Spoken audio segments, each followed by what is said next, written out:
Moi bons días, autoridades, señoras e señores. Saudamos dende a Illa da Toxa a todos os presentes e a todos os que nos seguen a través da segunda canle da Televisión de Galicia. Estamos na terceira e última xornada deste Foro La Toja Vínculo Atlántico. 3 días asistindo á reflexión e o diálogo entre voces expertas ao máis alto nivel. Hoxe hai algunos cambios en el programa previsto que ustedes tienen en mano, pues porque el presidente del Gobierno, como ustedes saben, todos los años nos acompaña en esta jornada de clausura, pero esta vez el COVID no se lo ha permitido. Entonces lo tendremos a través vía telemática, pero hemos alterado el orden y entonces tendremos una conferencia de clausura del señor Borrell. Y eso nos ha adelantado algunas mesas. Pero vamos a empezar a la hora prevista y con la mesa prevista. Nuestra primera mesa aborda la globalización. Reinventar la globalización, de eso se habla. La desconexión de la economía rusa del comercio internacional por las severas sanciones impuestas, los recelos ante la agresividad comercial de China o los problemas de suministro tras la pandemia marcan algunos ritmos distintos en la globalización. Algunos han augurado el fin del mercado global tal y como lo hemos conocido hasta ahora. Sobre el futuro de la globalización versará esta primera mesa de diálogo para la que ya contamos en el escenario con Irene Cano, que es la directora general de Meta España y Portugal, Francisco Botas, consejero delegado de Abanca, Javier Sánchez Prieto, presidente ejecutivo de Iberia, y van a ser moderados por Rocío Martínez Sampere, directora de la Fundación Felipe González. Pero antes de entrar en esa mesa y de que Rocío inicie ese diálogo, vamos a conocer la reflexión del gobernador del Banco de España, don Pablo Hernández de Cos, sobre el papel de Europa en el nuevo entorno global.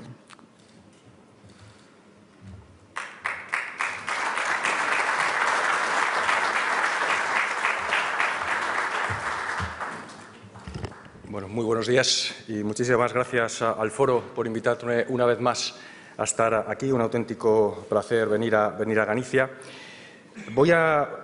Porque he visto ayer cenando esta mañana que había una cierta expectación por mi intervención, voy a empezar diciendo sobre lo que no voy a hablar.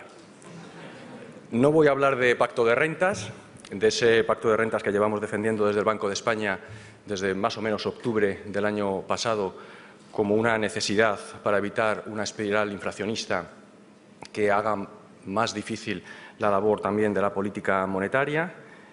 No voy a hablar tampoco de la necesidad de, en un contexto en el que estamos sometidos a una perturbación esencialmente de oferta negativa, la necesidad de profundizar en las reformas estructurales. Es probablemente la respuesta más adecuada que uno puede encontrar para volver a movilizar e incrementar el crecimiento potencial de la economía.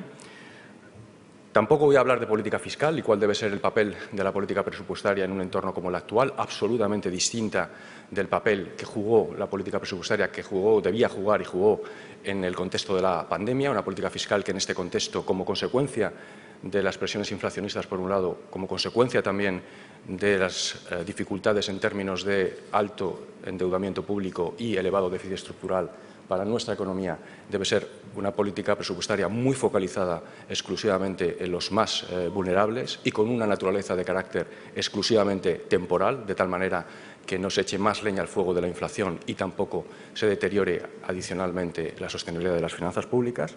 Y tampoco voy a hablar de política monetaria, porque ayer tuvieron ustedes la suerte de tener a mi colega Isabel Schnabel, del Consejo de Gobierno del Banco Central Europeo, en el que creo que seguro con la vehemencia habitual que tiene les explicó por qué el Banco Central Europeo tiene un mandato, tiene una obligación, por tanto, de seguir normalizando su política monetaria para cumplir con garantizar que la estabilidad de precios en el medio plazo se cumple en el área del euro. Creemos que es la mejor contribución que la política monetaria debe hacer al bienestar de los ciudadanos europeos. Voy a hablar, sin embargo, y como una pequeña introducción a este maravilloso panel que van a tener ustedes la oportunidad de escuchar con posterioridad, de globalización y, en particular, de cómo creemos desde el Banco de España que la globalización puede afectar a Europa. Y me va a permitir incorporar a esa lista de prioridades de política económica que acabo de subrayar, política monetaria, políticas de oferta, política fiscal muy focalizada y pacto de rentas, una dimensión que nos creo que a todos nos parece fundamental, y es que todo esto tiene que ser acompañado con más Europa.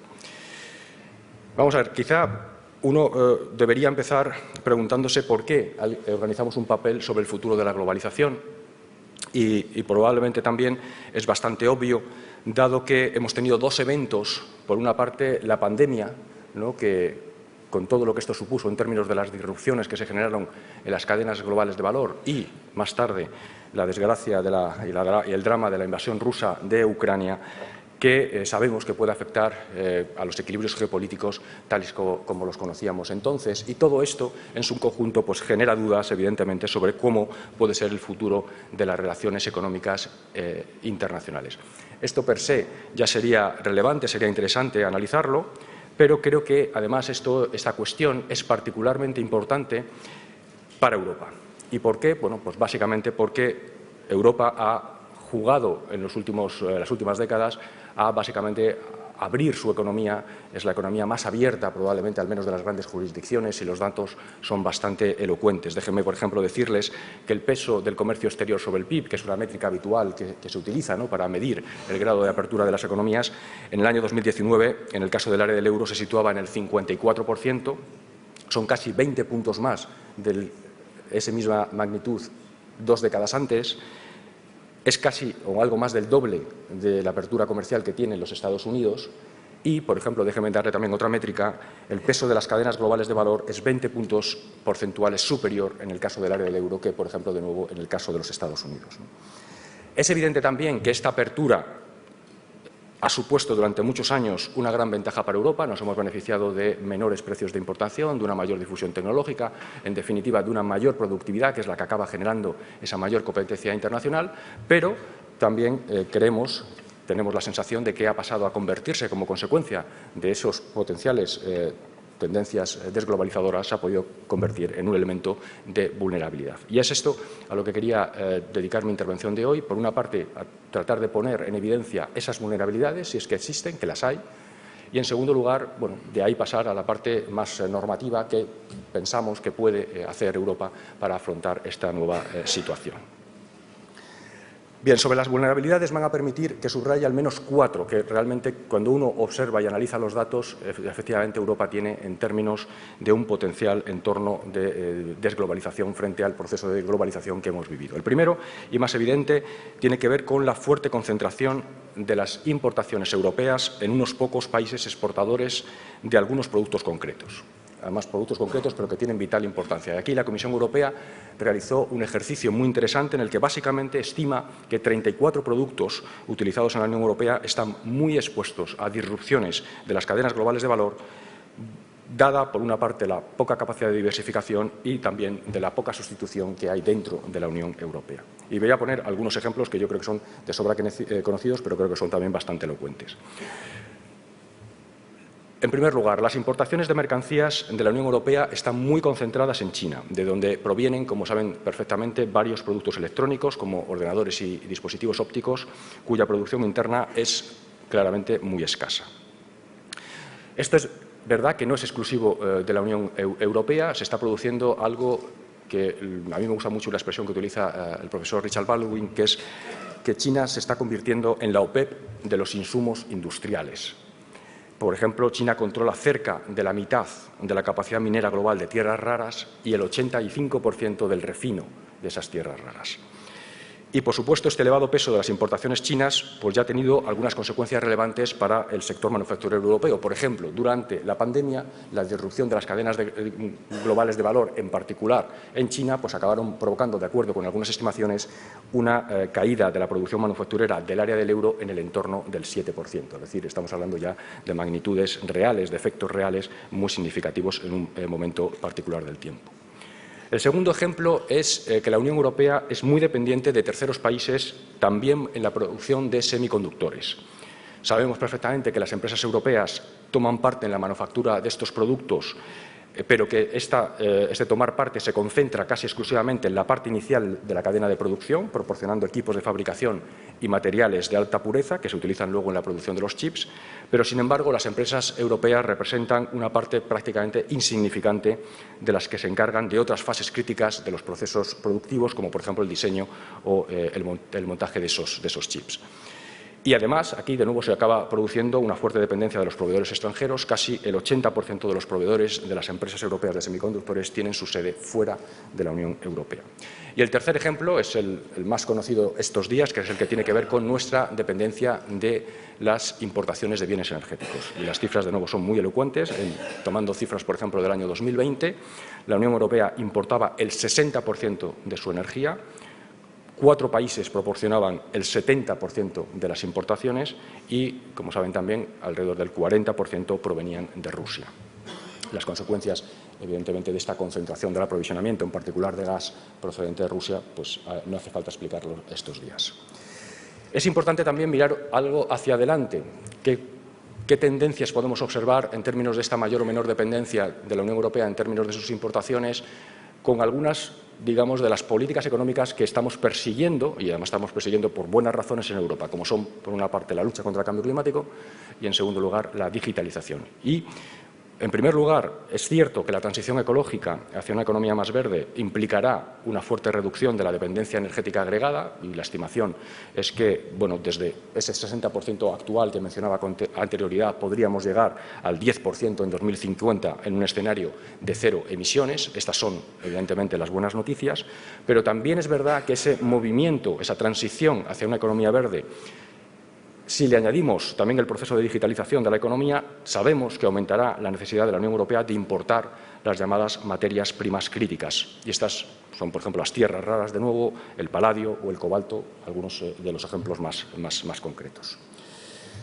De nuevo, Rusia vuelve a ser también un productor principal de algunos de estos materiales y, de nuevo, la Comisión Europea ha hecho una estimación de cuáles pueden ser las consecuencias del aumento de la demanda que se puede producir como consecuencia, por una parte, de la transición climática y, por otra parte, de los procesos de digitalización en los cuales estamos profundizando, y estima que esta demanda podría multiplicarse por más de 5 en 2030, lo que podría hacer, por supuesto, que las dependencias externas de la Unión Europea en este campo se incrementen drásticamente en un futuro próximo. Esta es la primera vulnerabilidad. La segunda vulnerabilidad, de la que quizá se habla menos, se refiere a la diversificación de las exportaciones. Y, de nuevo, aquí, este es un aspecto muy importante para la economía europea, que, como saben perfectamente, durante la última década y hasta muy recientemente, como consecuencia del shock de los términos de intercambio que estamos sufriendo, ha mantenido casi de manera regular un fuerte superávit comercial. Bueno, en este caso, las exportaciones de la Unión Europea de varios productos, por ejemplo, farmacéuticos y también químicos, y también de algunas manufacturas de alta tecnología, están muy concentradas en algunos países. En este caso, es verdad que son los Estados Unidos y el Reino Unido, y también nos caracterizamos por tener una relativa demanda interna baja. De nuevo, es verdad que ahora no percibimos esto como una vulnerabilidad, desde luego es una vulnerabilidad menos importante que la que he subrayado con anterioridad, pero, de nuevo, hay que tenerlo también en el radar. Tercera vulnerabilidad se refiere al ámbito financiero, en el que, en este caso, los principales socios o contrapartidas de la Unión Europea son otras economías avanzadas. Este es el caso, de nuevo, de los Estados Unidos, de nuevo del Reino Unido, también de Suiza. En inversión directa, en cartera también, en flujos puramente bancarios. China supone alrededor del 3% de la inversión directa, mientras que Rusia suponía en torno al 2% antes de la invasión de Ucrania. Pero es verdad que estas cifras, en principio, no son en absoluto preocupantes en relación con esos elementos de vulnerabilidad que quería subrayar, pero sí hay algunas cuestiones que me parece merecen ser destacadas. Por ejemplo, casi un cuarto de la inversión directa en la Unión Europea proviene de centros offshore. La mayor parte de la inversión directa en y desde la Unión Europea está intermediada por 6 países, lo que se denominan hubs de inversión.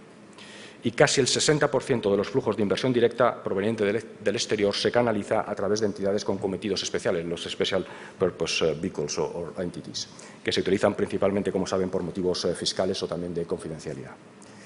De nuevo, esto también pueden ser elementos de vulnerabilidad hacia el futuro. Y, en cuarto lugar, por supuesto, Viniendo de Banco de España, pues no puedo dejar también de subrayar algunas vulnerabilidades que afectan, en este caso, a las infraestructuras de pagos y a los mercados financieros. Saben perfectamente que la dependencia de los participantes en los mercados de la Unión Europea de servicios de compensación y liquidación ofrecidos por terceros países, como por ejemplo el Reino Unido, o el ascenso de grandes empresas tecnológicas de países ajenos a la Unión Europea, son claramente un posible origen de vulnerabilidades. Bien. Con todo esto, con estas 4 vulnerabilidades, por supuesto, estas vulnerabilidades, si las analizáramos para otros países y otras jurisdicciones que no son Europa, probablemente encontraríamos resultados parecidos, pues es evidente que nos enfrentamos al doble riesgo proveniente, en el caso europeo, de una elevada integración en las cadenas globales de valor y, al mismo tiempo, de esa elevada dependencia en determinadas importaciones, exportaciones, inversiones financieras e infraestructuras de pago. Es, yo creo que muy difícil, luego probablemente nos lo aclaren en el panel, saber hacia dónde estamos evolucionando, si verdaderamente estamos en un proceso de desglobalización, si este es más o menos temporal o este tiene un carácter más permanente.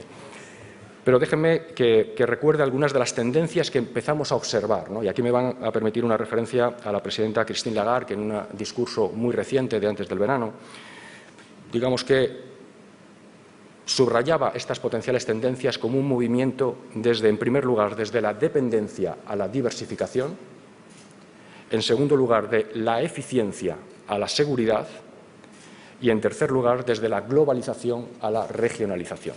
¿De acuerdo? Y hay algunos datos, una cierta evidencia de que efectivamente algunos de estos movimientos se pueden estar produciendo. Por ejemplo, en el caso del paso de la dependencia a la diversificación, la respuesta, la información disponible que tenemos parece decirnos que las empresas están yendo más en la dirección de aumentar esa diversificación, lo cual yo creo que son buenas noticias frente a la idea de la repatriación de la producción a los lugares de origen, ¿de acuerdo? Y, de hecho, uno podría pensar incluso que esta diversificación pues, puede ser muy útil para reducir el impacto de perturbaciones de oferta global.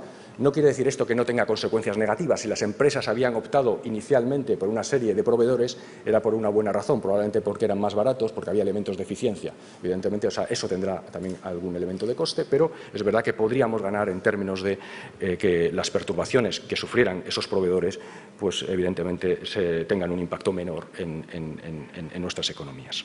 Y déjenme darles algunos datos. Como digo, las evidencias que tenemos son todavía muy escasas sobre si realmente estas tendencias se van a concretar y, sobre todo, si se van a profundizar. Pero a finales de 2021, casi la mitad de las empresas en encuestas nos decían que habían diversificado su base de proveedores y solamente un 5% nos señalaba que habían aplicado medidas de devolver la producción de productos al país original de la compañía. ¿De acuerdo? Que es una de las primeras tendencias que observamos.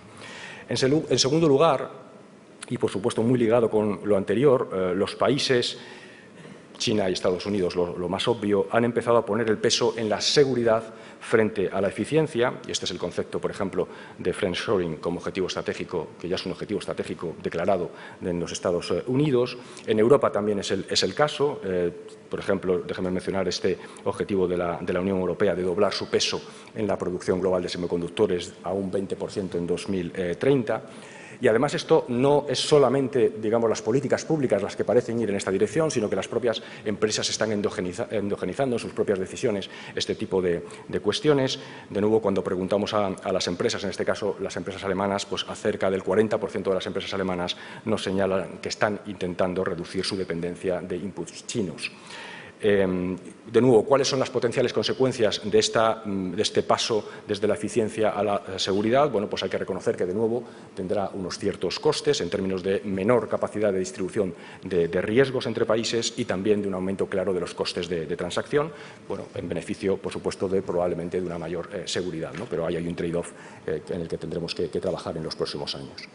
Y luego, en tercer lugar, y con esto ya van a permitir que pasen a la parte más normativa de mi intervención, tiene que ver que, bueno, en la medida en que por razones geopolíticas el comercio internacional se vea afectado negativamente, esto es el concepto de desglobalización del que estamos hablando en todo momento, pues puede surgir también una tendencia a la regionalización, ¿no? Como un mecanismo de tratar de sustituir los efectos positivos que la globalización tenía, bueno, a menor escala, pero dentro de las regiones en las que uno tiene, pues, digamos, más control y se siente más cómodo también desde el punto de vista, por supuesto, geopolítico, ¿no?, que es una de las razones originales por las que surgiría este proceso de desglobalización.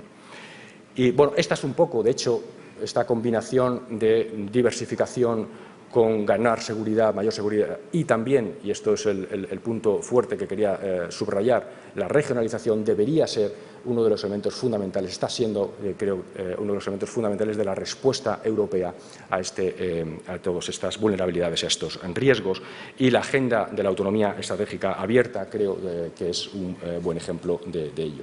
No se trata, y creo que sería un error, de renunciar completamente al papel tan importante que Europa ha jugado y que debe seguir manteniendo a su vocación abierta, a su capacidad de influencia dentro del marco del multilateralismo, de seguir persiguiendo la globalización con unas reglas ordenadas y que cumplan todos los participantes, pero sí, obviamente, de ser conscientes de esta nueva realidad.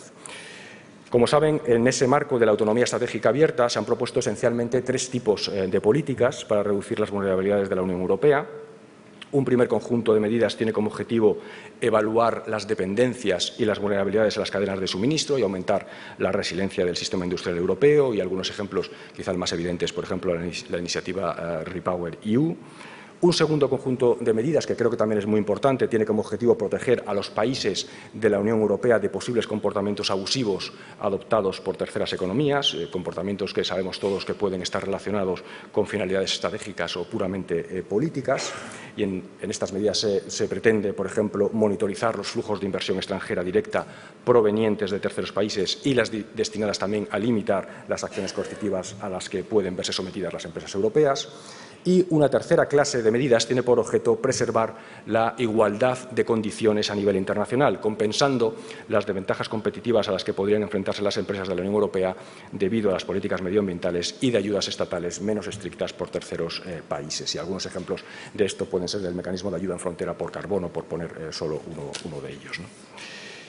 Bien, la pregunta quizá clave es hasta qué punto Europa puede compensar algunas de estas tendencias mirando hacia adentro, ¿no?, creando más Europa, con esta idea del regionalismo, ¿no?, que también está, digamos, por el que se está optando también en otras jurisdicciones. En principio, uno tendería a pensar, yo al menos pienso, que la economía europea estaría bien posicionada para navegar ese proceso de fragmentación, precisamente porque Europa es en sí misma el mayor mercado único del mundo. ¿De acuerdo? Ese es el punto de partida que yo creo que hay que tomar. Lo que sucede es que para que esto sea así, es al menos evidente que es necesario dos cosas. Por una parte, que las políticas de autonomía estratégica a las que me acabo de referir requieren una acción concertada, común, conjunta de la Unión Europea. Y en segundo, y esto quizá de nuevo es igualmente importante al menos que lo anterior, que para garantizar una economía europea más robusta, que sea capaz de afrontar esas vulnerabilidades a las que he hecho mención, es absolutamente indispensable una mayor integración europea, y en particular en el proceso y en el proyecto de Unión Económica y Monetaria. ¿En qué se debería concretar este tipo de profundización por una parte y acción concertada por otra? Pues al menos en tres aspectos. En primer lugar, se hacen necesarias políticas estructurales a nivel europeo que favorezcan la integración y la interconexión de los mercados europeos, y el caso más evidente, sin duda, es el de los mercados energéticos. Esto es lo que permitiría precisamente reforzar el mercado único. No hay que limitarse, por supuesto, a pensar solamente en la necesidad más urgente, que es actualmente la del mercado energético. Sabemos que tampoco tenemos un mercado único de servicios, y esta es una labor en la que hay que trabajar y en la que hay que profundizar en la regulación a nivel europeo para verdaderamente lograr un mercado único de servicios. En segundo lugar, muy importante, en el contexto actual también, hay que establecer mecanismos de financiación conjunta que permitan salvaguardar ese esfuerzo común sin lastrar excesivamente o de forma muy desigual las finanzas nacionales. La existencia, de hecho, de una financiación común permitiría a las instituciones europeas financiar programas a gran escala sujetos, y esto es crucial, a un estándar de calidad común y evaluar su cumplimiento de manera homogénea. Creo que también es un aspecto absolutamente fundamental para garantizar la solidaridad dentro del proyecto europeo. Es bastante evidente, por ejemplo, que las perturbaciones que estamos sufriendo hoy son comunes, pero no tienen los mismos efectos en los distintos países, como también sucedió con el caso de la pandemia. y el hecho de que hoy de nuevo sea una financiación común la que hiciera frente a las necesidades de gasto que puedan existir, como por esas inversiones a las que acabo de mencionar, sería verdaderamente un elemento fundamental de demostración de solidaridad dentro del proyecto europeo, en el que ahora serían otros países los más ayudados, los que más se beneficiarían de esa ayuda europea frente a lo que sucedió durante la pandemia. Y, en tercer lugar, se hace absolutamente indispensable avanzar en la ampliación de los mecanismos públicos y privados de compartición de riesgos en la Unión Europea. Esto me parece que es absolutamente fundamental. Lo era ya antes de la pandemia, lo era sin duda también antes de la guerra de Ucrania, y todos sabemos qué está detrás de este concepto tan complejo de compartición de riesgos, incrementar la compartición de riesgos. Europa no tiene un mecanismo de estabilización macroeconómico común. Es absolutamente necesario tener ese mecanismo de estabilización macroeconómico común para hacer frente a shocks de carácter común, pero también a shocks asimétricos que tengan efectos específicos de país relevantes. Sabemos tampoco que no tenemos una unión bancaria completa. Necesitamos un sistema europeo de garantía de depósitos, un fondo común con mutualización de riesgos reduciría el vínculo entre los riesgos bancario y soberano, que tan dañino, sabemos todos, demostró ser en la crisis de deuda soberana europea, y también, muy importante, alinearía la responsabilidad financiera con la toma centralizada de decisiones de supervisión y resolución bancaria que ya tenemos. Y, en tercer lugar, muy importante, a veces se nos olvida, es absolutamente fundamental avanzar en la construcción de la unión de los mercados de capitales. Y esto es esencial por varias razones. Una unión de mercado de capitales aumentaría la resiliencia de la unión monetaria ante perturbaciones macrofinancieras como las que estamos viviendo, distribuiría mejor los costes de las perturbaciones asimétricas o también de las idiosincráticas, reduciría los riesgos de fragmentación financiera y proporcionaría un entorno mucho más favorable para la inversión privada. Y, por último, déjenme un aspecto que está prácticamente olvidado hoy de la discusión del marco europeo, déjenme de nuevo que lo mencione, porque creo que es muy importante. Necesitamos un volumen suficiente de lo que se denomina activos seguros paneuropeos. Los fondos Next Generation y la emisión de deuda conjunta puede ser un buen embrión para aumentar el peso de los activos seguros paneuropeos.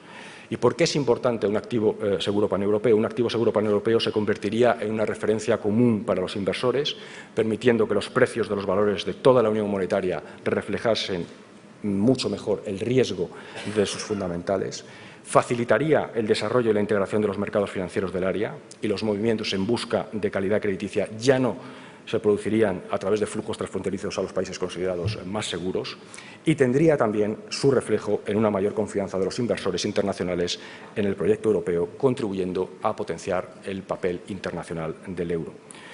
De nuevo, todo esto es particularmente relevante en un contexto de tensiones geopolíticas y de shocks asimétricos como los que estamos sufriendo. Permítame que concluya. Es verdad que la economía europea puede ser particularmente vulnerable a un proceso de desglobalización, un proceso de globalización que puede estar empezando a tener lugar, y esto tiene que ver precisamente porque la Unión Europea es una economía muy abierta, y de esto nos hemos beneficiado durante muchos años. El proceso contrario podría tener efectos muy negativos para la economía europea. Eso es absolutamente cierto. Sin embargo, también creo que tenemos dentro del propio proceso europeo la mejor manera, el mejor mecanismo para luchar o al menos tratar de compensar esos potenciales efectos negativos de un potencial proceso desglobalizador. Y, de nuevo, esto, el mantra de que se resuelve con más Europa vuelve a ser aplicable también para este problema. Muchísimas gracias.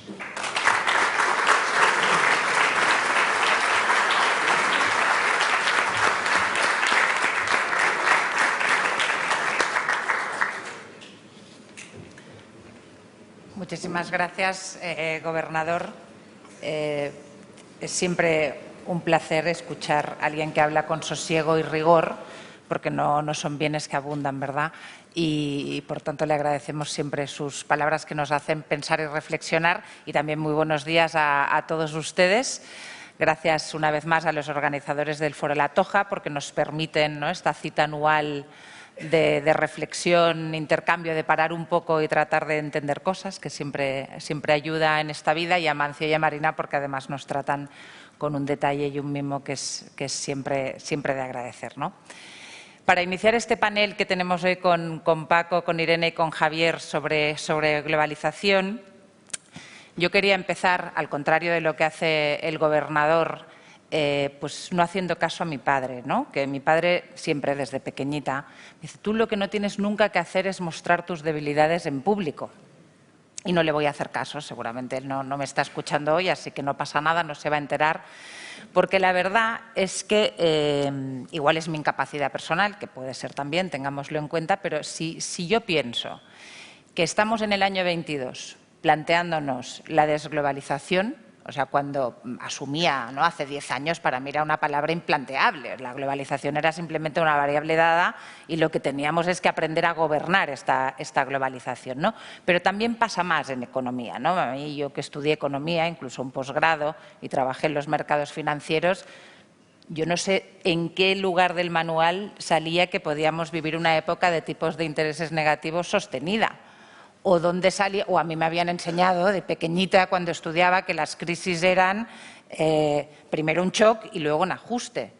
Y hoy estamos viendo una crisis que es al revés, hemos tenido un ajuste y luego tenemos el shock, ¿no? Entonces todo eso, al menos a mí, me abre muchos interrogantes. Yo he tratado de leer estos días lo que está pasando en los mercados financieros ingleses, ¿no? Apúntense esta palabra, Liabilities Driven Investment, LDIs, a no confundir con lo otro, con la LDIs, y cómo esto implica una política monetaria donde el Banco Central, digamos, tiene que hacer política restrictiva, pero luego a la vez tiene que inundar de liquidez el mercado al cabo de unos días, ¿no? Y por tanto, sinceramente, yo tengo muchos interrogantes sobre lo que está pasando y me parece que la mejor manera de afrontarlos, en lugar de con sectarismo y dogmatismo, que nunca son buenos para nada, pero menos en el caso de tratar de navegar por nuestra economía, es tener al menos un análisis y una comprensión inteligente, independiente de lo que pasa. Y, por tanto, la primera pregunta, la facilita para los tres,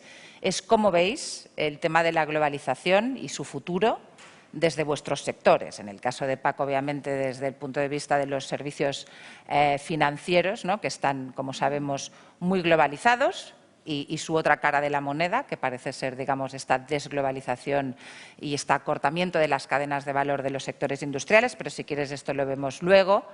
En el caso de Irene, obviamente, sobre todo el reto de la globalización y la digitalización, aunque también me gustaría que habláramos de la otra cara de la moneda, que es la inclusión de todo esto, y en el caso de Javier, obviamente de la conectividad, globalización y conectividad, pero también con lo que tenemos ahí, que es la sostenibilidad, ¿no? O sea, un poco, ¿cómo lo veis desde vuestros sectores? Y luego ya seguimos tratando de entender y al menos cerrando alguno de los interrogantes, si es posible. Paco.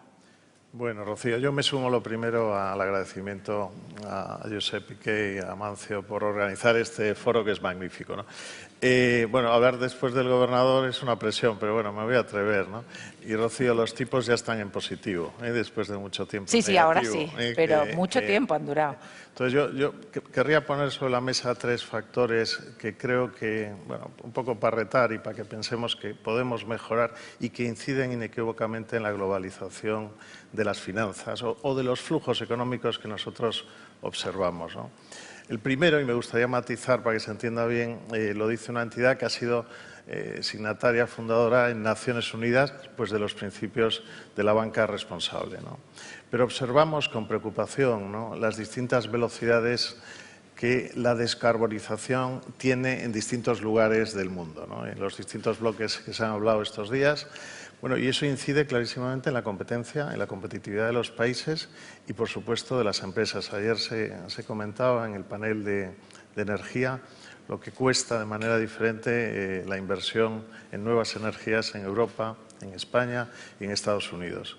Las energías, lo que escuchaba ayer, ¿no?, limpias en Europa ya estamos hablando de un 63%, en Estados Unidos es solo un 40% o tanto como un 40%, en China un 35% y me imagino en otros países menos. Bueno, esto genera oportunidades en determinados lugares que quieran desarrollarlas, pero también origina costes incrementales en esta transición. El presidente de la Xunta decía el primer día, y yo creo que muy atinadamente, que hay que correlacionar la transición de la descarbonización con la economía, ¿no? Aproximadamente el 25% del PIB español está en sectores que la taxonomía, y aprovecho que hay miembros del Banco Central Europeo, ¿no?, aquí, califica en su taxonomía como brown, ¿no? Y a esto le unimos pues, sociedades muy dependientes de la energía. Esto tiene un coste, esta transición tiene un coste. ¿Dónde está el coste? Bueno, ¿estará en el déficit público, en el margen o en las pérdidas de las empresas o en los costes de los consumidores? No lo sé, pero el coste existe y tenemos que ser muy conscientes, ¿no? Las empresas que son internacionales, y afortunadamente en Europa hay muchas, en España hay muchas, tienen una presión de costes en la transición en un tiempo determinado, pero también se enfrentan a economías diferentes. Ese maridaje es complicado. ¿Cómo lo vemos o qué debería, entiendo yo, profundizarse? La política es clara y acertada, vamos a esa transición, a esa descarbonización que es absolutamente necesaria, pero hay unas fechas razonables, es el 30 o es el 40, hay otros países que las ponen más allá. Gestionemos esto con un tiempo debido, no todos nerviosos para hacerlo al día siguiente, pues eso genera enormes ineficiencias y costes desmedidos en el sector. Y deberíamos profundizar por sector. Hay sectores que tienen unos tiempos de transición más largos y otros más cortos, y esto hay que aterrizarlo muy rápidamente. El segundo factor, también retador, es las asimetrías regulatorias que vemos en distintos bloques, ¿no? Esas asimetrías regulatorias, además, en Europa, bueno, somos observadores de nuestra gran capacidad de desarrollo regulador. Tenemos políticas, creo yo, bastante acertadas y orientadas, pero cuando las bajamos a la regulación no dejamos de complicarnos, ¿no? Esto implica, desde mi punto de vista, que la regulación no está absolutamente orientada a la competitividad y, consecuentemente, los flujos económicos y financieros se van adecuando a dónde se ubican, ¿no? Pero, además, esto incide en unos costes incrementales de muchos sectores europeos y lo más sorprendente, y hago un atajo aquí, un tema que me preocupa, es la innovación, ¿no? No puede ser que seamos uno de los lugares del mundo con menor innovación, como porcentaje sobre el PIB.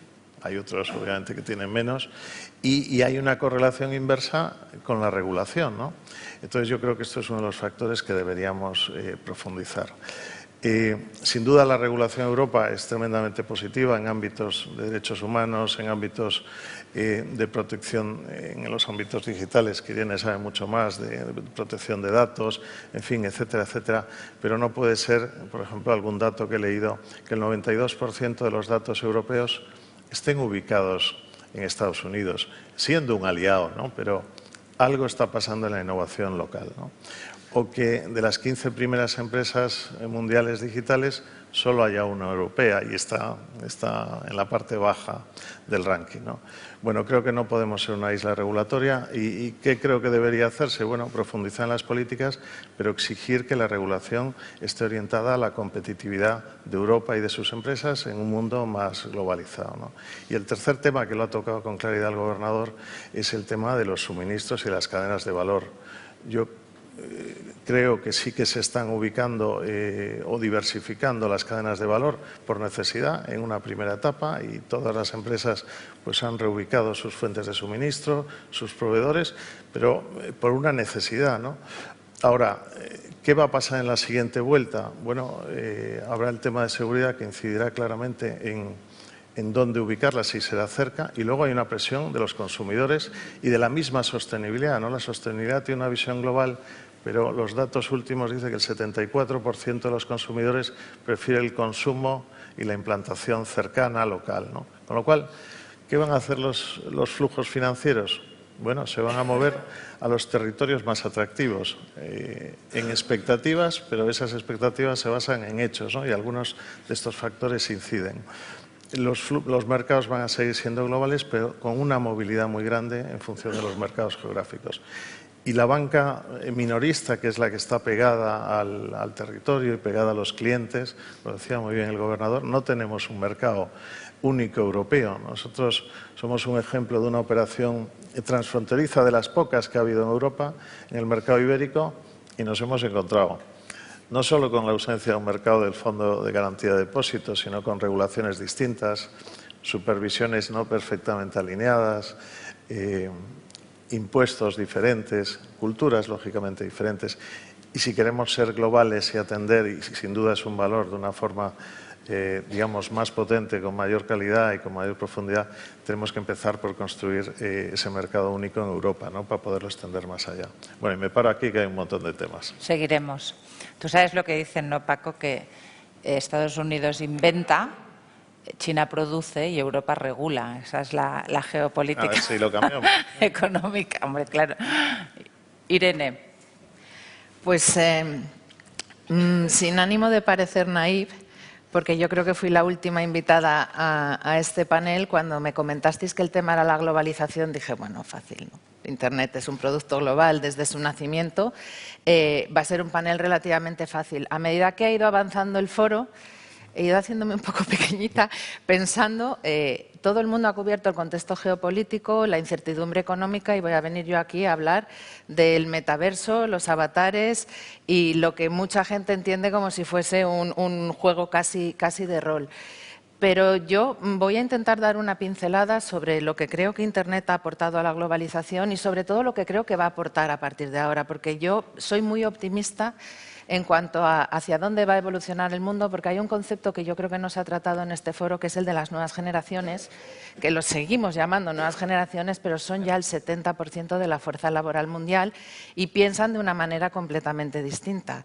De hecho, para nuestros hijos, si podéis hacer la prueba el día que queráis, el mundo pre-Internet se parece mucho más a Juego de Tronos que al mundo actual. Con lo cual, hay que ponerse en los zapatos de esa gente que es la que va a liderar el mundo y que ya lo está liderando en muchos casos, y entender un poco cómo piensan. Si pensamos en la historia de Internet, que no tiene más de 30 años, nace como un concepto totalmente global y no sé si es la mayor revolución tecnológica de la historia, desde luego sin duda lo es de nuestra era, y ha contribuido al progreso del concepto de aldea global más que posiblemente ninguna otra tecnología. De hecho, si miramos los mercados de capitales, las principales empresas que lideran ahora mismo esos mercados son empresas digitales que nacen con un propósito global desde el primer momento. Un Google, por ejemplo, tiene como misión desde el primer momento organizar la información del mundo y ponerla a disposición de las personas. Un Facebook, conectar a las personas para hacer del mundo un lugar más abierto y conectado. Estas son las misiones que están escritas en sus páginas web. Y hemos pasado de un mundo absolutamente cerrado, en el que no teníamos acceso prácticamente a nada, a que haya empresas que con este propósito global hayan democratizado el mundo. Google ha democratizado el acceso a la información, Amazon al comercio, Wikipedia al conocimiento, Facebook e Instagram a la comunicación, y ese es el mundo que han vivido estas nuevas generaciones. Hemos pasado... Bueno, no por algo se llama las 3 W, que muchos de las nuevas generaciones no saben ni lo que significan, es World Wide Web. O sea, es que es un mundo global desde el primer momento en el que comenzamos con dispositivos mucho más rudimentarios de los que tenemos ahora, ordenadores que no se podían ni siquiera transportar porque no existían los portátiles, y páginas web, a móviles que a día de hoy son elementos o dispositivos con una capacidad de computación muy superior a la de la primera nave que llevó a un hombre a la Luna y lo trajo de vuelta, y tenemos en nuestra mano el poder, a través ya no de páginas web, sino de aplicaciones, de interactuar independientemente del lugar en el que nos encontremos, porque Internet realmente, a priori, y digo a priori porque hay muchos movimientos regulatorios que podrían impedirlo, no tiene fronteras. Y esto ha supuesto una capacidad para los que estamos aquí y los que van a venir de interactuar, no solamente a nivel de comunicación, sino de comercio, pues que no tenía precedentes hasta ahora. De hecho, ayer decía Mauricio Macri que los chicos argentinos han salido de Argentina y han creado empresas y se han ido por el mundo gracias al móvil, pero lo hacen los argentinos, lo hacen los españoles, que tenemos mucha gente exportando producto y talento a muchos lugares del mundo, y lo hacen los indios. Y ese es el mundo en el que compiten nuestros hijos, en el mundo del talento global, con lo cual es algo muy a tener en cuenta. ¿Y hacia dónde vamos a ir? Pues vamos a seguir evolucionando, porque Internet no es algo que se pare. Vamos a ir hacia el concepto que tampoco se ha tratado en el foro, y lo voy a introducir yo por primera vez, del metaverso, que a día de hoy es un concepto porque es un proyecto a 10 años, pero es la tercera generación de Internet. Es un Internet en el que estamos interactuando en un dispositivo que es plano y que no es tridimensional. El metaverso le va a dar a Internet una capacidad interactiva y proactiva, porque ahora estamos utilizándolo de una manera mucho más reactiva, que ahora asusta, pero que si vemos cómo vamos cargando con un móvil, yo de hecho lo llevo colgado de lado, algo que no hubiera pensado jamás hace 20 años, pues no te puedes separar de él. Si vemos cómo ha evolucionado el uso de ese dispositivo en los últimos 20 años, navegaremos de una manera también tranquila hacia lo que va a acabar siendo el metaverso, que no se utilizará a través de dispositivos como los que ahora estamos viendo, esas gafas que realmente te transportan hacia otro lugar y te sacan de esta ubicación física, sino será realidad aumentada. Utilizaremos dispositivos que proyectarán dispositivos, que además nos permitirán interactuar de forma táctil con ellos. No sé si serán unas gafas que proyecten un móvil en la mano, interactúes directamente con él, pero esa tecnología ya existe y se puede utilizar. El metaverso es un proyecto a 10 años porque hay que seguir desarrollándolo. ¿Qué falta para que podamos disfrutar del metaverso como ahora disfrutamos de Internet en un móvil? En primer lugar, infraestructuras. O sea, la latencia de las redes actual y su capacidad de almacenamiento y de gestión de los datos no permiten que el metaverso se convierta en una realidad, sino que va a seguir siendo un concepto en el que vemos alguna cosita por ahí que apunta un poco en qué va a poder devenir o evolucionar. Para eso, para que la latencia de las redes mejore y los datos puedan fluir, hace falta desplegar cable submarino, que lo están haciendo todas las grandes tecnológicas y las operadoras. Nosotros hemos conectado en el norte de España, en Sopelana, Marea, junto con Telefónica, hace unos años. Vamos a conectar Tuáfrica en el Mediterráneo en las próximas semanas y va a conectar a 3.000 millones de personas, y conectaremos el primer cable de medio petabyte en el norte de España en los próximos años. Con todos estos cables, España se posiciona como uno de los países con mejores infraestructuras para dominar esta nueva era digital, porque el 70% de los datos Europa-Estados Unidos van a pasar por España, y las infraestructuras que existen en España nos posicionan realmente como una gran nación digital y deberíamos de capitalizar estas oportunidades. ¿Qué más hace falta para construir el metaverso? Dispositivos. El móvil, aunque se pueda estar en el metaverso en el móvil, no es un dispositivo nativo y hay que desarrollar tecnología que permita, si es en unas gafas normales como las que conocemos hasta ahora, integrar en el medio milímetro de la patilla desde proyectores hasta micrófonos, hasta procesadores, hasta todo lo que es necesario para que la realidad aumentada sea de verdad una realidad. Y luego hace falta, obviamente, talento. Personas que gestionen los contenidos y que gestionen ese tipo de desarrollos. En España también existe, y además hay cosas muy bonitas. María ayer hacía referencia a que el campo siempre se vincula con el sector primario y con las camisas de cuadros, y realmente no es así. En el campo existe mucho talento, hay mucha gente que durante la pandemia, que ha sido un punto de inflexión, se ha ido porque en el entorno digital no hace falta estar trabajando en una gran ciudad, y además España también está muy bien posicionada en este sentido. Hay mejor conectividad en la Sierra de Madrid o en cualquiera de las islas que en muchos barrios de Londres. Nosotros abrimos la posibilidad de trabajar en remoto hace 6 meses y España ha sido el principal destino de la empresa. Es cierto que tenemos mucha gente en las islas y en la costa, pero también tenemos mucha gente trabajando en los lugares más remotos, porque para codificar o para desarrollar no hace falta estar en una gran ciudad. Con lo cual, el metaverso y las nuevas formas de trabajo que estamos todos experimentando o muchos sufriendo en nuestras empresas, porque esas nuevas generaciones no quieren volver al puesto de trabajo tal cual estaba concebido prepandemia, pues son una nueva oportunidad para operar en un mundo global.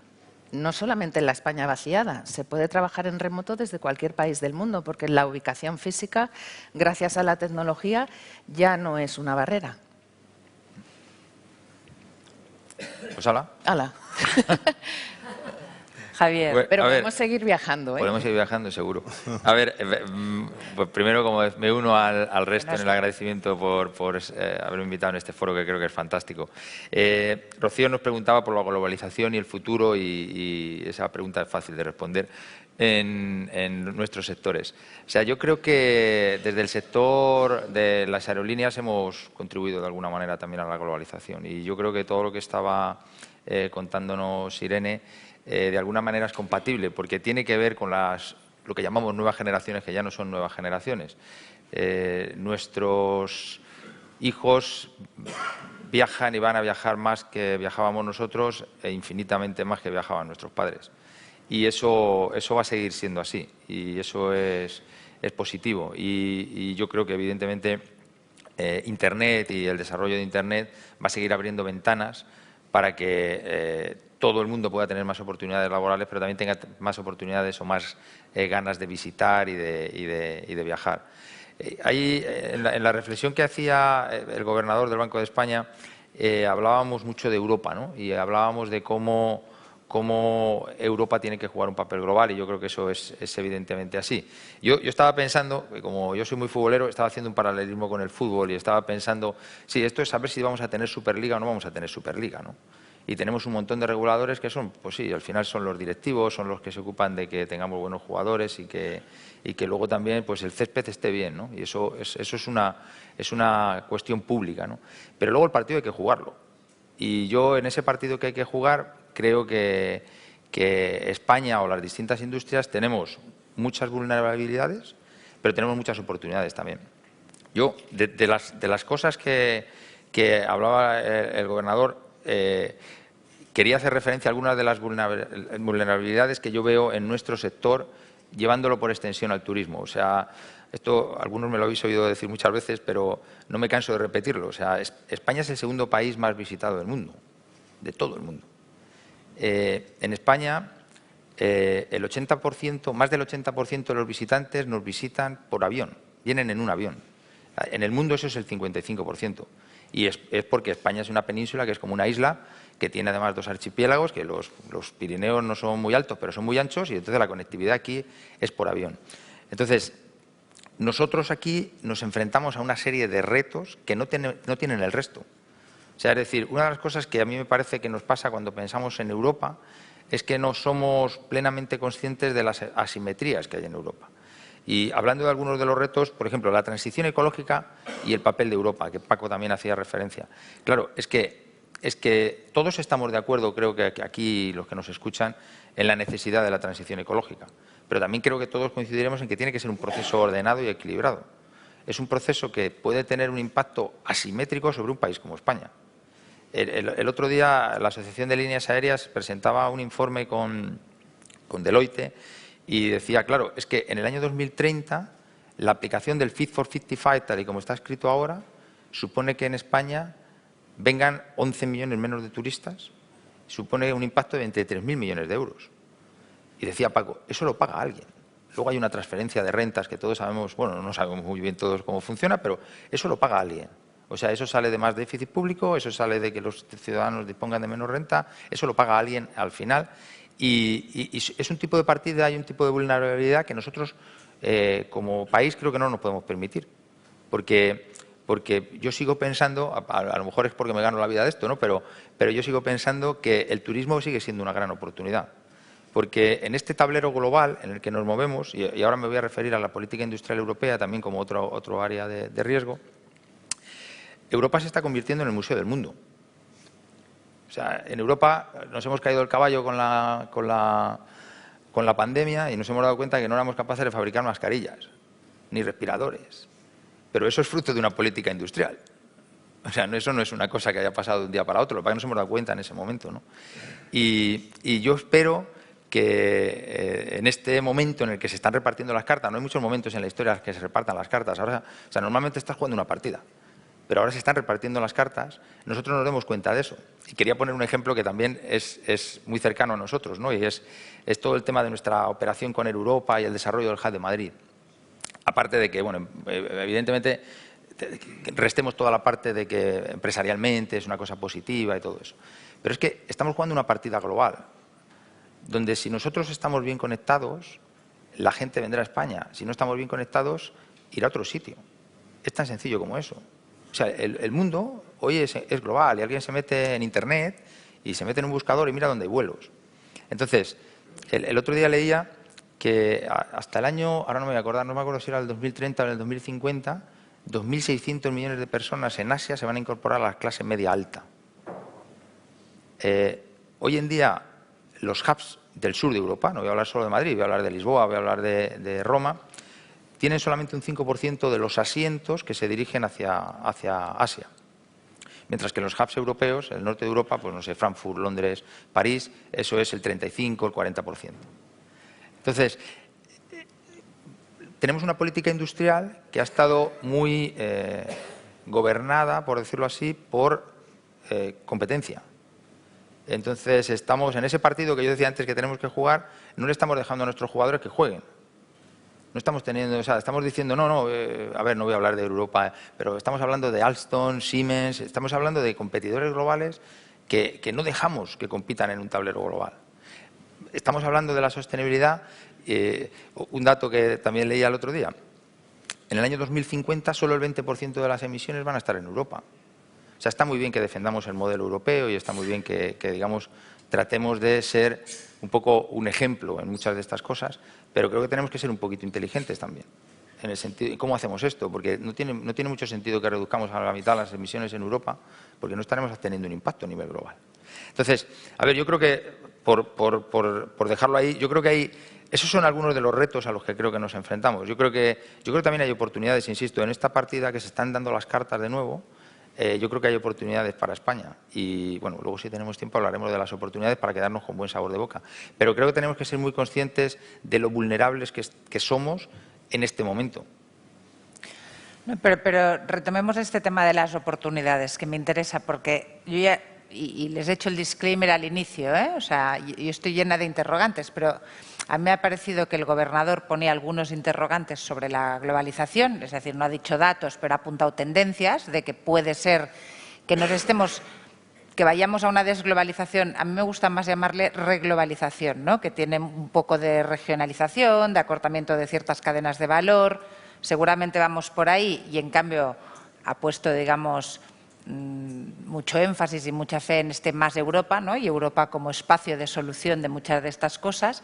Y, en cambio, digamos, aquí estamos empezando otra discusión que viene a decir un poco no lo contrario, no, de verdad, si la vida es navegar sobre las contradicciones, que ayer cuando hablaban del dolor en la mesa de política monetaria, siempre decía, claro que hay que hablar del dolor, porque la vida y ojalá fuera elegir entre el bien y el mal, ojalá fuera tan fácil, casi siempre es elegir entre el mal y el mal y ver cómo se transita para ahí y hacemos estos intercambios de la manera más equitativa posible, ¿no? Entre generaciones y entre sectores, en fin. No me quiero extender en esto, pero lo que decía es que me ha parecido, en cambio, que la mesa lo que decía es, la globalización es una variable dada, va a ir a más, no sé si Irene, Javier, ¿no? Va a ir a más. Tenemos muchas oportunidades en un país como España, tanto por posición estratégica, por apuestas de conectividad. Ahora quiero hablar un poco más de eso. El interrogante es si seremos capaces en Europa de hacer las elecciones, tanto de política industrial o de regulación, que nos convengan para aprovechar estas oportunidades. Esta es la que me parece que ha sido la contradicción en esos momentos y me parece suficientemente interesante para que insistamos un poco, Javier. Empecemos al revés. Este tema de oportunidades estratégicas, pero también cómo se contradicen, insisto, si es que navegar por la contradicción es lo más difícil, pero es lo más relevante. O sea, nunca hay una política que sea buena, sin coste, que además le guste a todo el mundo. Solo existe en los sueños, ¿no? Entonces, hablemos un poco más de las oportunidades. Me parece interesante. A ver, yo creo, pensando en al menos un par de oportunidades que yo creo que tenemos. Yo creo que el turismo sigue siendo una gran oportunidad para este país. Yo creo que, insisto, somos líderes en el sector turístico, no es por casualidad, es por una combinación de factores que hacen que, bueno, pues todos lo sabemos, este país tiene 48 lugares patrimonio de la humanidad, somos el tercer país del mundo con más lugares señalados por la UNESCO, tenemos 3.000 horas de sol, tenemos 8.000 kilómetros de costa, no es por casualidad, y también es porque tenemos una industria turística que es muy buena y que es puntera a nivel mundial. Y el otro día, perdóname José Luis, que voy a hacer referencia a una conversación que tuvimos José Luis Bonet, que está aquí sentado, y yo, José Luis me puso un ejemplo que me llamó la atención, que era cómo en España, y ayer creo que también el presidente Moreno Bonilla hacía referencia a eso, en España hemos sido un país muy de granel. José Luis se refería a su sector, el sector del vino y del cava, y cómo en España hemos vendido a granel, en Europa, en Europa y en el resto del mundo. Y es una manera de vender que evidentemente funciona y es una manera sencilla, porque comercialmente es muy sencilla, vendes todo el producto, pero es una manera en la que hay muy poco valor añadido. Entonces, nosotros el turismo lo hemos vendido a granel. O sea, hemos vendido el turismo a granel, hemos traído un montón de turistas de países cercanos, los hemos metido en países cercanos, no les hemos cobrado mucho y los hemos vendido a granel. Y creo que tenemos que empezar a empaquetar ese producto. Y eso es una oportunidad tremenda para España. Porque en España se dan muchos de los condicionantes para que eso funcione. Ayer hablaban en la mesa los presidentes autonómicos de la despoblación y la cohesión territorial de alguna manera y yo creo que uno de los elementos, para mí, el que mejor redistribuye renta, riqueza y empleo en este país es el turismo. O sea, el turismo llega por las venas a cualquier pueblo. Es que tú te vas a Estados Unidos, te vas a Atlanta y te enseñan una botella de 1890 y la tienen en un museo. ¿Sabes? Y es que de 1890 es la casa de mi abuela. Es que en cualquier pueblo hay cosas que enseñar al mundo que son impresionantes. Y en un mundo donde la sostenibilidad va a ser importante, donde el entorno rural va a ser importante, yo creo que tenemos un montón de oportunidades. Y bueno, yo no me quiero extender más en esa. Yo creo que hay otra que a mí me da la sensación que es el papel de España en Europa unido con Latinoamérica. O sea, Latinoamérica es un continente donde el mundo está mirando desde la pandemia cada vez más y evidentemente es un continente, o sea, si tú vas a Estados Unidos, en Estados Unidos la gente te habla de Latinoamérica y están haciendo un montón de negocios con Latinoamérica. Pero es que es un país donde se está jugando también una partida un poco geopolítica. Yo no me atrevo solamente a pararme ahí, pero cuando yo tengo la oportunidad de viajar mucho por Estados Unidos, por Latinoamérica, la cantidad de inversiones que China, que Rusia está haciendo en Latinoamérica también impresiona.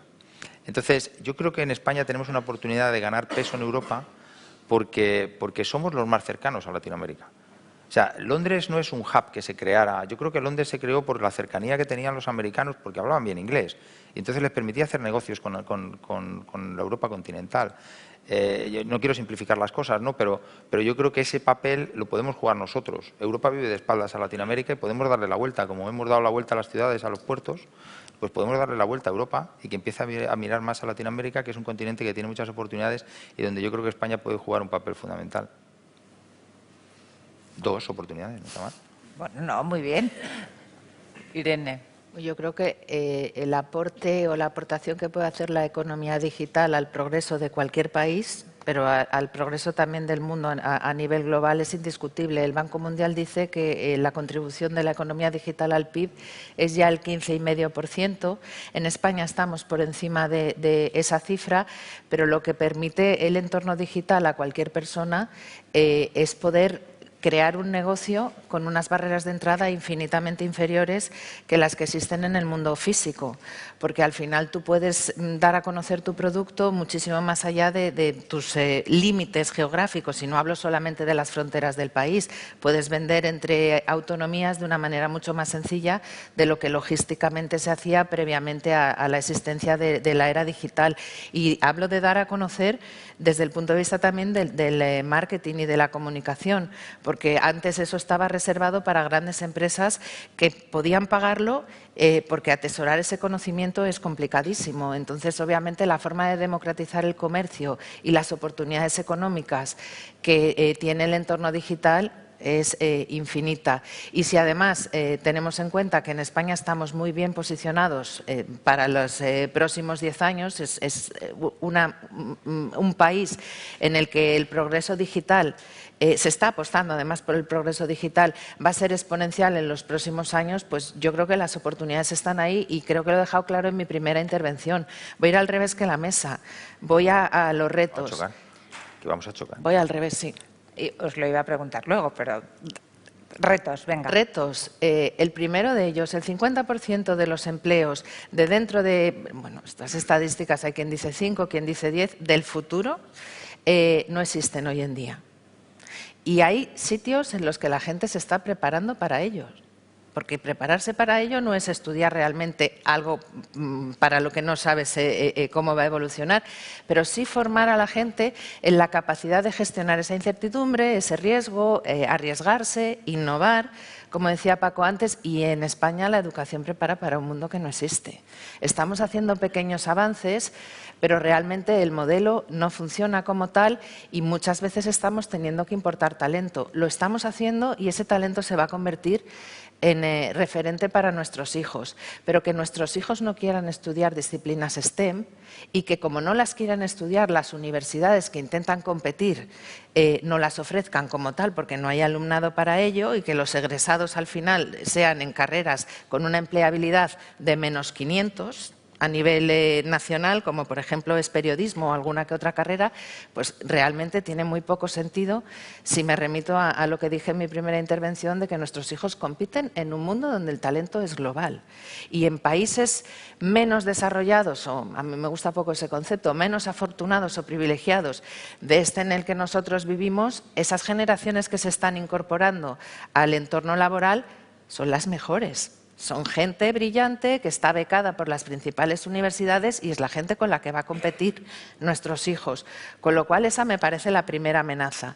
La segunda amenaza, en un mundo en el que la latencia y la resiliencia de las redes es fundamental para seguir evolucionando, porque hay 5.000 millones prácticamente de personas conectadas a Internet a finales de este año y con dispositivos digitales, con móvil 5.5 billones a nivel mundial. La latencia y la resiliencia de las redes son fundamentales, porque si no, no vamos a poder seguir navegando como estamos navegando. Para eso, obviamente hay que regular el uso de los datos y hemos aprendido todos mucho en esta transición. De hecho, entre otras cosas, por eso el metaverso es un proyecto a 10 años, porque no hay prisa, lo que hay que hacerlo es bien y la seguridad y la privacidad están en el centro de toda la ideación y de toda la creación, pero no se puede regular sin tener una idea clara del impacto que esa regulación puede tener. Si regulamos la transferencia de datos Estados Unidos-Europa, podemos impedir que la latencia de las redes sea la necesaria, porque Internet nace como un hub de conexiones en el que el dato es agnóstico en cuanto al lugar por el que transita. Lo que busca, el principal objetivo de esa transición del dato es la eficiencia, es decir, por decirlo fácil, va por el sitio más rápido. Si tú regulas por dónde pasa ese dato, tenemos un problema real en cuanto a lo que va a ser la velocidad y la estabilidad de las redes, con lo cual la regulación obviamente tiene que estar y nosotros somos los primeros en pedir, toda la industria, todo el ecosistema necesita ser regulado porque Internet no está regulado y obviamente es el momento de hacerlo, es ya una industria madura, pero hay que hacerlo con foco en la sostenibilidad. Paco. ¿Qué cambiar y qué mejorar? A ver, fortalezas. Bueno, yo creo que se han dicho dos muy claras. Yo me uno a lo del talento especialmente. O sea, tenemos que darnos cuenta que yo creo que nuestro territorio, y hablo más de España, tenemos un talento que yo creo que nunca habíamos tenido hasta esta época, ¿no? Pero también tenemos que ser muy conscientes, al menos yo lo miro mucho en el tramo de edad de mis hijos, ¿no? En el segmento 20-24 años son el 50-60% de lo que éramos nosotros cuando llegamos al mundo laboral, ¿no? Tenemos mucho talento, pero son muy pocos, ¿no? Y hay que cuidarlos, ¿no? Dándoles oportunidades, seguridad jurídica, seguridad fiscal, condiciones de innovación, etcétera, etcétera. ¿Cómo estamos ante el entorno económico de desaceleración? Bueno, yo creo que estamos en una situación absolutamente diferente como hemos estado en otras etapas.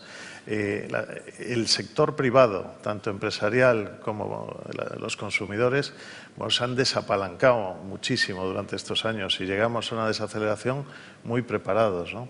El ahorro existente actualmente bueno, pues está en récord histórico, con lo cual nos permite, bueno, pues acompasar, me imagino, este crecimiento de tipos de interés que estamos viviendo para frenar la inflación, ¿no? Los activos no están sobrevalorados, ¿no? O sea, la solidez es relevante. El mercado laboral parece que evoluciona razonablemente. y nuestras empresas saben salir fuera, ¿no? Y se internacionalizan, lo cual es tremendamente importante. Ahora, retos tenemos unos cuantos, ¿no? Yo creo, y liga muchísimo con lo que estabas diciendo, insisto, la innovación tenemos que tomarla muy en serio. El ratio de I+D+I sobre PIB en España es el 1.2 y a lo mejor me equivoco en alguna décima, pero es que en Europa estamos en el 2.2 y en Estados Unidos creo que está en el 2.8. Creo que es un tema que tenemos que tomarnos muy en serio porque liga tremendamente con la transformación digital que tenemos que realizar y que es tan importante. Pero yo no veo tanto regular y sustituir, sino competir, ¿no? Y establecer las condiciones para que podamos competir en Europa. Luego, el último informe del Fondo Monetario Internacional, hablando de la competitividad de los países, bueno, creo que salíamos en el número 36, ¿no? Cuando uno lee el detalle, lo mejor que lo leamos cada uno, ¿no? Porque te preocupa. Creo que tenemos que establecer las condiciones para que la seguridad jurídica, la seguridad fiscal, la seguridad regulatoria, la estabilidad en el tiempo sea la que tiene que ser y fomente la competitividad de nuestro país y las empresas. Creo que tenemos que mejorar en la productividad, ¿no? Realmente el empleo está evolucionando muy bien, estamos en unos números de crecimiento, pero cuando uno ve el PIB, ¿no? Y estos días, ¿no? Que todavía no hemos superado el del 19, bueno, aquí hay muchos economistas, pues tenemos que pensar en la productividad, ¿no? Otro tema, yo creo, el sector industrial, ¿no? El peso del mundo industrial en el porcentaje de PIB, bueno, pues estamos en índices bajos, ¿no? Y sin duda nos debemos volcar con nuestra ubicación geográfica en la fortaleza, bueno, pues del turismo y de los flujos y, por supuesto, en la transformación digital a medio plazo. Creo que tenemos muchísimas ventajas, muchísimas fortalezas, hemos demostrado una y otra vez y estamos mucho mejor preparados en este momento. Muy bien, me gusta mucho que esta mesa sea optimista. No, de verdad os lo digo. Realista. Bueno, pero optimista, o sea, que veis, porque, vamos a ver, digamos, cuando tenemos, yo que también soy madre, cuando tengo un niño enfermo, o sea, te hay que darle antitérmico para la fiebre y antibiótico para curar la infección, ¿no? Y entonces vosotros estáis apuntando todos a soluciones, digamos, de antibiótico. Cómo se mejora la educación, cómo invertimos mucho mejor en innovación, en productividad. Te quiero decir que son soluciones que no como decía ayer el presidente de Galicia, que haces hoy pero no tienen un resultado mañana. Cualquier cambio en educación tienes que esperarte al menos, digamos, casi 10 años en poder ver sus efectos y, por tanto, en ajustar ahí donde te puedas haber equivocado. O sea, que son políticas de largo plazo que requieren persistencia, requieren permanencia, requieren institucionalidad, ¿no? Y esa es la cura. Y luego, además, necesitas antitérmico para bajarle la fiebre, ¿eh? Yo os diría además que estamos en un momento de tantas contradicciones donde necesitamos seguramente políticas ajustadas a distintos sectores, donde hay, como nos explicaba el gobernador, este trade-off entre eficiencia y seguridad, que no lo habíamos tenido y tal, que a veces parece que el antitérmico y el antibiótico se hacen mal el uno al otro. Es decir, que lo que hay que hacer en el corto plazo, ¿no? Porque todas estas oportunidades de las que estáis hablando, pero si realmente el ciudadano, digamos, no puede acceder o tiene problemas para acceder a bienes básicos o tiene problemas para poder cubrir la energía, o sea, si tú tienes un móvil y no lo puedes enchufar, estoy exagerando, obviamente, ¿no? Pero, claro, me parece, insisto, que estos retos y estas oportunidades de las que estáis hablando son con una visión luces largas, pero tenemos delante unos retos ya, hoy, ayer, mañana. ¿Cómo veis transitar en esta contradicción? Si es que lo veis contradictorio, igual decís que no. Bueno, yo creo que la responsabilidad de todo dirigente, de todo directivo, es gestionar el corto plazo, pero tener muy claro el medio y el largo, ¿no? Porque si no, entonces ambas cosas las tenemos que hacer, ¿no? No es una u otra, ¿no? No, claro, y cuando chocan entre sí, o sea... Bueno, yo creo que no chocan entre sí, o sea, realmente ahora tenemos que gestionar situaciones que espero que no sean estructurales, ¿no? Como hemos vivido últimamente, bueno, pues la pandemia y una guerra, ¿no? Espero que esto no se repita. Yo creo que la Comunidad Europea ha dado un ejemplo claro bueno, muy en positivo, ¿no? Al final nos ha unido a todos durante la pandemia, nos ha facilitado el acceso a tantas cosas, ¿no? Pero empezando por la vacuna, ha protegido los mercados, ha dotado de liquidez. Nos ha llegado a España el concepto de Next Generation. Otra cosa podemos hablar de la implantación de ello, ¿no? Creo que ha establecido y ha sido capaz de gestionar ese corto plazo, ¿no? Podríamos que mejorar. Oye, pues al final a lo mejor no hemos sido capaces de transmitir todo lo bueno que se ha hecho para que los ciudadanos lo perciban, ¿no? Porque sin duda ha ayudado. Ahora, ¿qué preocupaciones hacia futuro? Pues obviamente tenemos que ordenar ese medio y ese largo, ¿no? Y para eso las políticas yo creo que están bien orientadas, pero la regulación y la ejecución tenemos que mejorarla. Pensando en la competitividad de Europa o de los territorios donde cada uno vive. Porque la competitividad en un mundo global, tanto estamos viéndolo en todos los ámbitos, ¿no?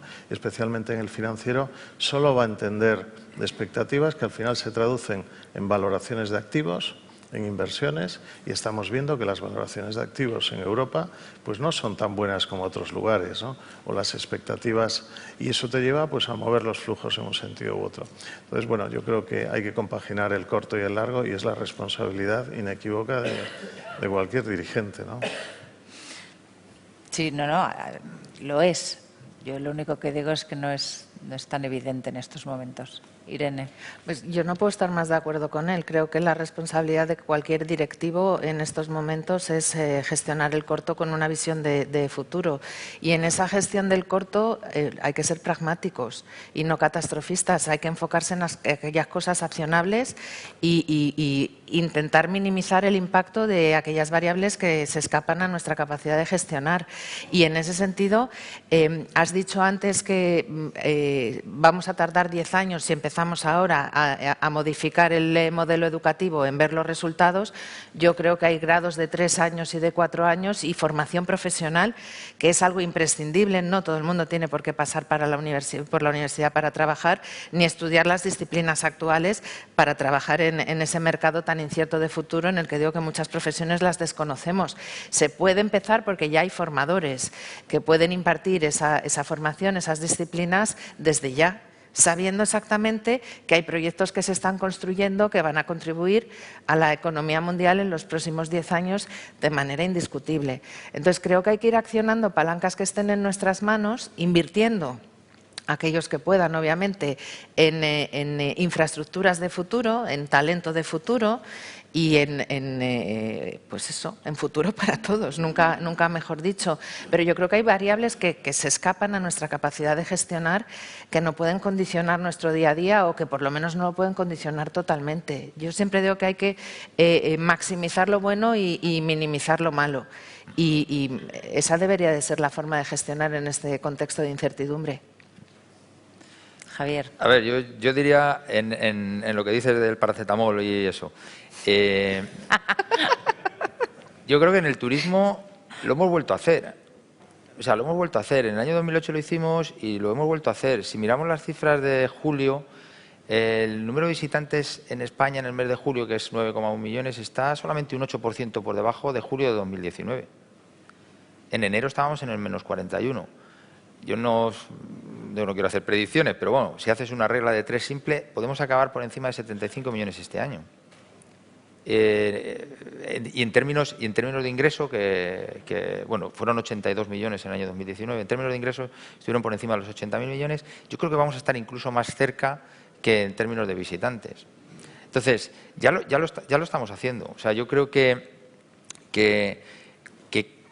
este país ha tenido una respuesta muy positiva durante la pandemia. Lo que yo he podido observar en nuestro sector, los ERTE, la manera en la que las empresas los han aplicado, han sido mecanismos que han servido para proteger el empleo, para mantener a nuestra gente entrenada y para que estemos tomando ventaja en la recuperación. Seguramente que todos hemos leído cómo los aeropuertos, no solo europeos, o sea, países que funcionan bien normalmente, ¿no? Francia, Holanda, el Reino Unido, Estados Unidos, aeropuertos colapsados porque no tenían mano de obra y porque no podían hacer frente al nivel de operaciones. Eso no ha pasado en España. No ha pasado en España porque insisto, yo creo que la regulación nos ayudó, las empresas en general tomamos decisiones responsables y, mira, no voy a hacer un poquito de publicidad. Iberia ha sido, durante el mes de junio, julio y agosto, la aerolínea más puntual de Europa. Pero no es que haya sido Iberia, es que Vueling ha sido la segunda y Air Europa ha sido la tercera. Entonces, eso te da una muestra de que en este país las cosas se han hecho bien, con el paracetamol también, y que seguimos haciéndolo. Y vamos a seguir siendo los líderes en el turismo este año y al año siguiente. Y todos sabemos que tenemos que gestionar nuestras empresas con un microscopio y con un telescopio. Y bueno, pues venimos, hablamos del telescopio, pero luego el día a día estamos con el microscopio. Entonces, yo creo que eso ya está sucediendo, insisto, en un sector como el nuestro, que es el 12% del PIB, primer contribuidor al PIB, segundo contribuidor al empleo. Que las estadísticas no reflejan el impacto que tiene. Antonio Garamendi decía el otro día, que era muy gracioso, yo no lo sabía, decía, durante la época de la pandemia, los meses de la pandemia, que no teníamos visitantes, se vendieron en este país la mitad de huevos. Eso no sale en la estadística del turismo. Pero es que hay un montón de cosas que, insisto, forman parte de eso y además se distribuyen a lo largo de todo el país. Entonces, yo no tengo muchas dudas respecto a la capacidad de las empresas españolas para jugar en el corto plazo. Cuanto más viajas por ahí, yo tampoco quiero pecar de... Pero cuanto más viajas te das cuenta de que somos capaces de competir en todos los sectores y lo hacemos bien. Entonces, a mí lo que sí que me preocupa es que tengamos unas reglas de juego que sean equitativas de alguna manera, que sean justas, que no nos empeñemos nosotros en hacer toda la reducción de CO2 del mundo o que no nos pongamos trabas a que nuestras empresas tengan el tamaño adecuado para competir en un mercado global. Luego el partido ya lo jugamos. El partido lo juegan las empresas, lo juegan los ciudadanos, ¿eh? No, sí, no me malinterpretéis, no quiero ser la ceniza que lo ve todo mal y cuando vosotros me estáis diciendo que no, pero sí que es verdad, hombre, que en las conversaciones que tú tienes, todo el mundo te habla de la guerra, de la pandemia, de la complicación de la política monetaria, de las tendencias de desglobalización y al contrario, me parece estupendo que nos digáis tres empresas como las vuestras y con lo importantes que además son en nuestro país, una que lo estamos haciendo bien, que nos estamos preocupando del medio largo, que además tenemos los instrumentos para poder transitar en el corto plazo y que tenemos, digamos, grandes activos de posición estratégica en muchos de los ámbitos para mirar el futuro con un poco de alegría, ¿no? Y, por tanto, yo creo que esas son muy buenas noticias en el día de hoy. Como nos quedan 3 minutos y sois 3, os voy a pedir algo también en positivo, que es que si tuvierais poder absoluto y pudierais elegir una cosa que cambiar o que hacer o que mejorar, ¿cuál sería? Bueno, vuestra carta a los Reyes. Bueno, que bajásemos la inflación, ¿no? Lo primero, gobernador, ¿no? Y cuanto antes mejor, ¿no? Creo que esa es la clave de casi todo, ¿no? Es tremendamente importante. Pero bueno, yo sí que querría lanzar la idea. Obviamente en la incertidumbre pensamos todos, bueno, ayer lo decía el presidente González, ¿no? Que lo único cierto es la incertidumbre y nos hacía, bueno, pues es verdad, ¿no? Pensamos todos, tendemos a tener un sesgo negativo, ¿no? Por no conocer lo que sucede. Los aversos al riesgo, sí. Pero bueno, si uno intenta ser objetivo, intenta ser, bueno, pues templado, lo que deberíamos es gestionar el corto con esta incertidumbre, pero saber que pronto, y aquí utilizo a mi favor, ¿no? La teoría del cisne negro, que no es exactamente el Black Swan, ¿no? Que pronto vamos a ver cuándo será, no sé si ese pronto son 2 años, es 1 año, un momento que cambie la situación económica y genere unas previsiones económicas más en la teoría de un teórico cisne blanco, es decir, predecibilidad, ¿no? Y yo creo que tenemos que trabajar también pensando que algún día ocurrirá ese evento porque las oportunidades van a existir en este momento y en ese cambio de tendencia, ¿no? Y ese es el mensaje un poco optimista, ¿no? Muchas gracias, Paco. Yo, como queda menos de un minuto, cojo el hilo de lo que él está diciendo. Creo que hay que capitalizar los activos que tenemos y que el momento, es decir, gestionarlos ahora mismo y tomar las decisiones ahora mismo es fundamental. Hay fondos para ello, no están llegando a las empresas y es el momento de tomar decisiones y de invertir en ese futuro para convertir a España en la nación digital que ya es, pero que tiene que seguir siendo. Y pues yo voy a seguir con el hilo, que es fácil, pero además creo que es muy importante. Yo creo que ayer se habló aquí de los fondos. Yo creo que los fondos son una oportunidad magnífica para el país, no solamente por los fondos, sino por el efecto multiplicador que tiene en las empresas. Es decir, yo creo que cuando empezamos a hablar de los fondos europeos, había un concepto que yo considero que era muy interesante, y es que se tenía que multiplicar, se habló de distintos multiplicadores, por 3, por 4, en la inversión en las empresas. Nosotros nos dedicamos a eso, nosotros nos dedicamos a invertir, a arriesgar, y lo que pasa es que estamos, muchos de nosotros, con los balances tiritando. Entonces tenemos buenas oportunidades, tenemos buenos proyectos que, insisto, en un momento en el que se están repartiendo las cartas, creo que necesitamos un poquito de ayuda para poner en marcha esos proyectos que creo que son muy positivos. Yo he tenido la oportunidad de hablar, evidentemente, con un montón de empresas, y grandes empresas, pequeñas empresas, y hay un montón de cosas que se pueden hacer, que hemos aprendido y que deberíamos aprovechar la oportunidad. Y como quedan 38 segundos, no me quería... Lo que ha dicho antes Irene es súper importante. El tema de la educación es súper importante. O sea, yo creo que en el futuro las cosas que van a marcar el triunfo de las sociedades tienen que ver con el esfuerzo, tienen que ver con la inquietud, tienen que ver con las matemáticas, tienen que ver con la programación. Entonces tenemos que formarnos en eso. O sea, no podemos seguir formando a nuestros hijos en profesiones que no van a existir en el futuro. Es una cosa es de locos. Entonces yo creo que la educación es algo que tendríamos que ser capaces de darle una vuelta, pero como a un calcetín. Ni a nuestras hijas. Hombre, evidentemente, Irene. Sobre todo. Que somos todos conscientes de que hacen falta incluir a ese 50% de talento que existe y darle además visibilidad.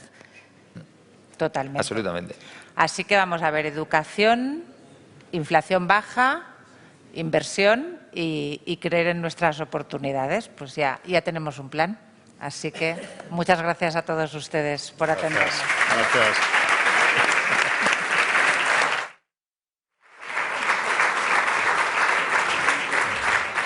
Muchas gracias. Vamos a empezar enseguida la siguiente mesa. Les recomiendo, si no hablan alemán, que se hagan con un dispositivo de traducción simultánea, porque uno de los siguientes ponentes se va a dirigir en alemán a ustedes.